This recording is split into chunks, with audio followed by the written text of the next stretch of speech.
Hello everyone. We will discuss automotive design in this lesson. Today, China has more than 150 million cars. Our lives are already full of various cars. Maybe a few years ago, if you had a car at home, it would be like a status symbol. But now it's different. We are more worried about traffic jams and where to park. The car has become an important part of our modern lives. With the development of car technology, we have entered a new era. For example, electric cars are coming to us gradually. But when it comes to designing cars, it seems more important that we understand the past, the history of the car, so that we can see the future of the car. The earliest car dates back to 1770, when a Frenchman developed the first steam-driven tricycle. It means that we began to use mechanical energy instead of natural forces to drive vehicles. Since then, different steam locomotives have been produced in different countries. However, this steam engine has some inherent disadvantages. It is large, bulky, noisy, and requires fuel. Therefore, by the end of the 19th century, the emerging internal combustion engine replaced the steam engine as the most important power source for the car. This is the world's first three-wheeled steam locomotive developed by the French. When driving forward, it emits a rumbling noise while emitting black smoke with a speed of 3.5 kilometers per hour. Today, it seems to be slower than an old cow pulling a cart, but it marked the beginning of the automobile era. In 1886, German Carl Benz designed a car driven by an internal combustion engine and able to go on the road, which is considered the beginning of modern cars. Later, Benz established his own brand instead of his own company, which is the origin of the Mercedes-Benz brand that we are very familiar with today. 1886 is considered the birth year of the world's first car. Daimler and Benz are considered the inventors of modern cars, and the earliest car was still driven on three wheels.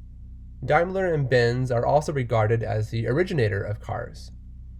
In the early years, the car was more like a rich man's toy. I don't know if you have seen the cartoon The Wind in the Willows. The protagonist of this cartoon is a big toad who is very keen to drive a car in the field, but often breaks his head and bleeds. In the early days, cars seemed more like a luxury. Because cars were so unsafe to drive at night, one state in the US once had a law that required two people to follow a car with lanterns while it was in motion. What does it mean? It means that the car's speed didn't meet the requirement of transportation. It wasn't until the early 20th century that a new brand emerged, and that was Ford as we know it. Henry Ford, the founder of Ford, racked his brains in the late 19th and early 20th centuries to create a new car that could be affordable for everyone and could be used by thousands of households. He once joined a company and then the company went bankrupt. It was proposed that he take over the company, so he bought out the whole company and ran it on his own. This company is the predecessor of what we call Ford. Then he started a job specifically developing a car that many people could afford. The first car, the Model A, failed. The second car, the Model B, failed again. A, B, C, D, E, F, G, until the last car, the Model T, succeeded. T is the 20th of the 26 letters, which means that Henry Ford had failed 19 times before the Model T appeared. When Henry Ford took his new car to the world, the whole world was changed by him. The Model T also became the best-selling vehicle in the world at that time. In 1920, its market share had reached 56%, which means that as long as there are two cars, there is a Ford Model T. This record may never be broken. The advent of the Ford Model T is epoch-making. It makes it possible for most people to buy a car of their own. In other words, people suddenly entered the machine age from the carriage age. Henry Ford had accumulated rich experience in the large number of models that failed before, prompting the Model T to have a more mature technology and lower prices. The earliest owners of the Model T were the workers at his factory. At that time, the basic wage of a worker was $2 a day.